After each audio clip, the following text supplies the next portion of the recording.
Video کو like کر کے آگے شیئر ضرور کر دینا۔ فرما رہا ہے جب تم میری نافرمانی کرتے ہو تو میں تمہیں دشمن بنا لیتا ہوں۔ دشمن بنانے کی وجہ نافرمانی۔ اپنے آپ میں ڈوب کے سوچو، ہم ایک دن میں اللہ کی فرما برداری کتنی کرتے اور نافرمانی کتنی کرتے۔ بلکہ دوسری حدیث میں، اس حدیث میں نہیں، دوسری حدیث میں، وہ بھی حدیث قدسی ہے، اللہ فرماتا ہے جو تنہائی میں گناہ کرتا ہے گویا وہ مجھے جنگ کا چیلنج کرتا ہے۔ تھوڑا اس پہ بھی غور کرنا، تنہائی میں گناہ کرنے والا گویا اللہ کو جنگ کا چیلنج کرتا ہے۔ میرے بھائی ذرا سوچ تو صحیح، محلے کے گنڈوں سے نپٹنے کی اوقات نہیں ہے، محلے کے کارپوریٹر سے منہ چلانے کی حیثیت نہیں ہے، اور جنگ کا چیلنج کس کو کر رہا ہے؟ کس کو؟ اس قادر و قیوم کو جو اپنی شان یوں بیان کرتا ہے، ان بطش ربک لشدید، تیرے رب کی پکڑ بڑی سخت ہے۔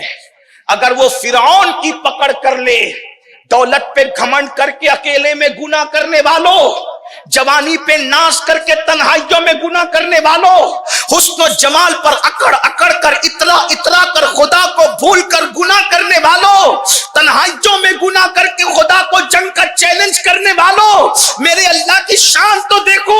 اللہ اکبر۔ میں یہ نہیں کہہ رہا ہوں معاذ اللہ کہ کوئی جان بوجھ کر خدا کو جنگ کا چیلنج کرتا ہے، واللہ کوئی کلمہ پڑھنے والا سوچ بھی نہیں سکتا یار ہم ولیوں سے نہیں لڑتے تو ہم لوگ اللہ سے جنگ کا چیلنج اللہ کو کیسے کر سکتے ہیں؟ لیکن حدیث تو ہے نا، اللہ کے رسول فرما رہے ہیں، حدیث قدسی ہے، حدیث پاک کا مفہوم ہے کہ جو تنہائی میں گناہ کرتا ہے گویا وہ اللہ کو جنگ کا چیلنج کرتا ہے۔ اللہ اکبر، اللہ اکبر۔ اللہ اس کے ساتھ اعلان جنگ فرما رہا ہے، اللہ اس کے ساتھ اعلان جنگ کر رہا ہے۔ کس کے ساتھ؟ جو اکیلے میں تنہائی میں گناہ کرتا ہو۔ مجھے بتاؤ اللہ کی پکڑ کیا ہے؟ اگر وہ فرعون جیسے کی پکڑ کر لے، اتنا بڑا بادشاہ کہلانے والا فرعون، جب میرا اللہ اس کی پکڑ کرتا ہے، آج صدیاں بیت گئی ہے فرعون کو، آج تک اس کو قبر نصیب نہیں ہوئی، بغیر قبر کے پڑا ہوا ہے، آج تک اللہ اکبر اس کو قبر نصیب نہیں ہے، بغیر قبر کے پڑا ہوا ہے، اور فرعون کی لاش ہمیں پکار پکار کر دعوت عبرت دے رہی ہے۔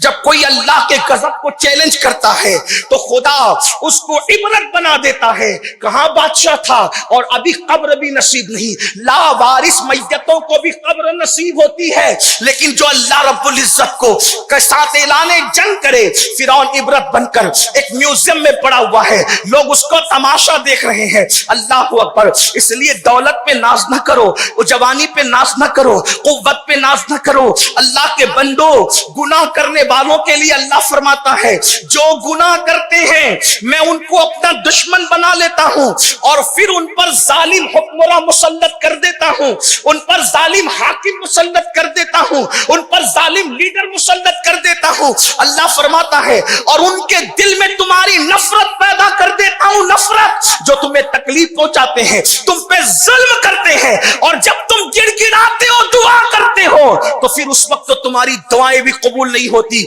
پھر اللہ فرماتا ہے پھر تم ان کے پاس گڑ گڑاتے ہو، تم ان کے پاس جا کے ہاتھ جوڑتے ہو، وہاں گڑ گڑاتے ہو۔ اللہ فرماتا ہے وہاں گڑ گڑانے سے کام نہیں چلے گا، اگر ظالم حکمرانوں کو بدلنا ہے تو میری بارگاہ میں رجوع کرو، توبہ کرو، معافی مانگو۔ حالات بدلنے والے ہم ہیں۔ بیماریاں گناہوں کی وجہ سے، ذلت گناہوں کی وجہ سے، ظالم حکمراں گناہوں کی وجہ سے، اور الزواجر میں ابن حجر ایک حدیث نقل کرتے ہیں، اس کو بھی سن لیں۔ معلوم کیوں کماتے ہیں؟ گھر کیوں بناتے ہیں؟ رات دن دوڑ بھاگ کیوں کرتے ہیں؟ اس لیے ہمارے بچوں کا بھلا ہو جائے۔ میں سمجھتا ہوں کہ ہماری جتنی محنتیں ہیں صرف اپنے بچوں کے مستقبل کے لیے، لیکن گناہ کرنے والوں حدیث سنو۔ میں سمجھتا ہوں کہ ہم میں کوئی ایسا نہیں ہے جو گنہگار نہ ہو، لیکن گنہگاروں کی دو قسم ہیں، ایک وہ جن سے گناہ ہو جاتے ہیں، ایک وہ جن سے گناہ ہو جاتے ہیں، اور ایک وہ جو گناہ کرتے ہیں۔ یہ جو مذمت ہو رہی ہے نا، گناہ ہو جانے والوں کی نہیں ہو رہی، گناہ کرنے والوں کی. کیونکہ گناہ کوئی بندہ ایسا نہیں ہے کہ جس سے گناہ نہ ہو، لیکن جن سے گناہ ہوتے ہیں وہ فوراً نادم ہوتے، شرمندہ ہوتے، توبہ کرتے ہیں، اللہ کو منا لیتے ہیں کہ ایک بندہ ہے وہ گناہ کرنا نہیں چاہتا، ہو گیا. جھوٹ بولنا نہیں چاہتا تھا، نکل گیا. چوری کرنا نہیں چاہتا تھا، ہو گئی. بدکاری کرنا نہیں چاہتا تھا، ہو گئی. یہ وہ لوگ ہیں جو نہیں چاہتے اور ہو جاتا ہے. وہ توبہ بھی کرتے، اللہ کو مناتے بھی، استغفار بھی کرتے، ہے نا. بلکہ ایک بات بتاؤں، جو کرنا نہیں چاہتے اور ان سے ہو جائے تو ان کے لیے کیا ہے؟ اللہ کے رسول علیہ السلام اما جان عائشہ صدیقہ سے فرماتے ہیں، عائشہ کچھ گنہگار ایسے ہیں جو بے حساب جنت میں جائیں. آپ نے صحیح سنا میں جو کہہ رہا ہوں، کیا مفہوم کے طور پہ پڑھ رہا ہوں؟ کچھ گنہگار ایسے ہیں، کچھ گنہگار ایسے ہیں، کچھ گنہگار ایسے ہیں جو بے حساب جنت میں جائیں گے. کون ہے وہ گنہگار؟ آقا فرماتے ہیں جن سے گناہ ہو جاتے ہیں، کرتے نہیں ہیں، ہو جاتے ہیں، اور وہ تنہائی میں، اکیلے میں اپنے گناہوں کو یاد کر کے اللہ کے خوف سے روتے ہیں. ایسے رونے والوں کو اللہ بے حساب جنت عطا فرمائے. توجہ فرمائیں. آج ہم سے گناہ ہو نہیں رہے، ہم گناہ کر رہے ہیں، اور وہ بھی اتنے بڑے بڑے گناہ کر کے ہم اپنے آپ کو گنہگار سمجھ ہی نہیں رہے. سلطان العارفین، سلطان العارفین سیدنا بایزید بسطامی رحمت اللہ علیہ، آپ کو اکثر خون کا پیشاب ہوتا ہے. جب پیشاب کرتے تھے تو خون نکلتا تھا، پیشاب کے راستے سے اکثر خون بہتا تھا. جب مریدوں کو اس کی اطلاع ہوئی کہ مرشد کے پیشاب میں خون نکلتا ہے، کون؟ بایزید، سلطان العارفین بایزید بسطامی، جن کے بارے میں سید الطائفہ طاؤس العلماء سیدنا جنید بغدادی رضی اللہ تعالیٰ نے ارشاد فرماتے ہیں کہ بایزید بسطامی کا مقام ولیوں کی کائنات میں ایسا ہی ہے جیسے فرشتوں میں اللہ نے جبریل کو مقام عطا کیا ہے، بایزید کو اللہ نے ولیوں میں مقام عطا کیا. سرکار غوث اعظم سے پہلے آپ پیدا ہوئے. یہ بایزید بسطامی، سیدنا بایزید بسطامی رضی اللہ تبارک و تعالیٰ. کون بایزید؟ ارشاد فرماتے ہیں کہ اللہ نے جن کو مقام حضوری نصیب فرمایا. ایک ہوتا ہے حاضری کا مقام اور ایک ہوتا ہے حضوری کا مقام. حاضری اور حضوری میں فرق یہ ہے کہ حاضری والے آتے جاتے رہتے ہیں اور حضوری والے ہمیشہ یار کے جلووں میں گم رہتے ہیں. یہ مقام تھا بایزید بسطامی. تو سلطان العارفین بایزید بسطامی کو خون کا پیشاب ہوتا تھا اکثر. جب مریدین کو پتا چلا تو کسی نے عرض کی حضور کسی اچھے حکیم سے علاج کروا لیتے ہیں، کسی اچھے طبیب کو بتا لیتے ہیں تاکہ خون کا یہ جو پیشاب کا مرض ہے اچھا نہیں ہے، جان لیوا ہے، آپ کی جان جا سکتی اس میں. تو سلطان العارفین حضرت سیدنا بایزید بسطامی فرماتے ہیں کہ میرا اس بیماری کا علاج جو خون کا پیشاب ہوتا ہے دنیا کے کسی حکیم کے پاس نہیں ہے، کسی طبیب کے پاس نہیں ہے. تو مریدین نے جو بڑے چاہنے والے تھے کہنے لگے حضور آخر یہ کون سا ایسا مرض ہے کہ جو کسی حکیم اور طبیب سے اچھا نہیں ہو سکتا؟ تو فرماتے ہیں میرے بیٹو دراصل یہ کوئی بیماری نہیں ہے، جو خون کا پیشاب ہوتا ہے نا یہ کوئی بیماری نہیں ہے. اصل بات یہ ہے کہ بچپنے میں مجھ سے ایک گناہ سرزد ہو گیا تھا، بچپنے میں مجھ سے ایک گناہ ہو گیا تھا، گناہ سرزد ہو گیا تھا. وہ اپنے بارے میں کہہ رہے ہیں ورنہ ہم ان کے بارے میں گناہ کے الفاظ نہ بولتے ہیں نہ بول سکتے ہیں کیونکہ ہمارا مذہب اور مسلک مکمل ادب ہے.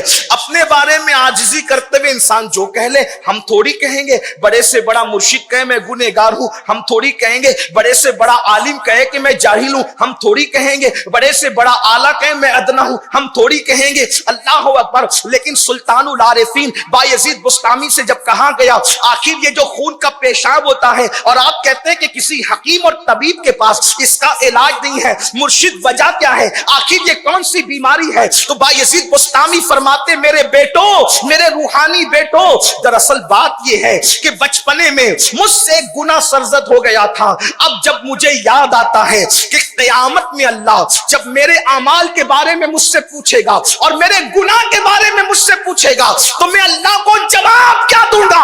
خدا کی بارگاہ میں کھڑے ہونے کے تصور سے جب مجھے وہ وقت یاد آتا ہے, جب مجھے وہ موقع یاد آتا ہے, کون سا وقت؟ قرآن کہتا ہے یوم یقوم الروح والملائکہ صفا لا یتکلمون الا من اذن. وہ وقت یاد آتا ہے جب جبریل امین اور ان کے ساتھ سارے فرشتے اللہ کے خوف اور ہیبت سے تھر تھر کانپتے ہوں گے, کسی کو کلام کی جرت نہیں ہوگی.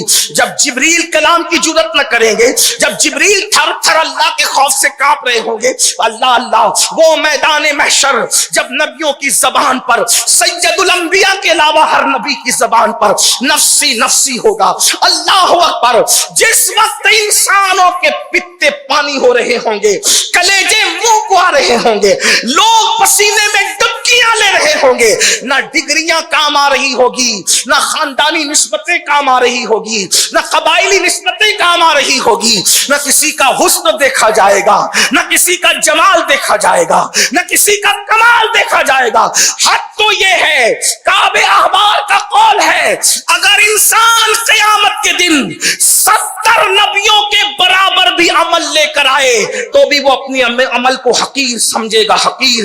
بایزید بستامی اپنا بیان دیتے ہیں, فرماتے بیٹو بچپنے میں جو مجھ سے گناہ ہو گیا تھا, جب مجھے یاد آتا ہے کہ اللہ جب مجھ سے اس گناہ کے بارے میں پوچھے گا بایزید تو نے یہ گناہ کیوں کیا تھا, تو میں جواب کیا دوں گا؟ اس جواب کے تصور سے جب میں کانپتا ہوں تو میرا جگر پگھلنے لگتا ہے, میرا جگر پگھلتا ہے اور جگر بہ بہ کر پیشاب کے راستے سے نکل جاتا ہے. تو یہ پیشاب کا جو خون کا پیشاب ہوتا ہے, یہ خون کا پیشاب بیماری کی وجہ سے نہیں ہے, یہ اللہ کے خوف کی وجہ سے میرا جگر پگھل پگھل کر کے بہ رہا ہے. تو اسی کو تم دیکھتے ہو, اس کا علاج کوئی حکیم نہیں کر سکتا, کوئی طبیب نہیں کر سکتا, اس لیے کہ بیماری کا علاج طبیب کے پاس ہے, خوف خدا کا علاج کس کی دوا میں ہو سکتا ہے؟ سلطان العارفین جیسا ولی بچپنے کا گناہ یاد کر کے جگر پگھلا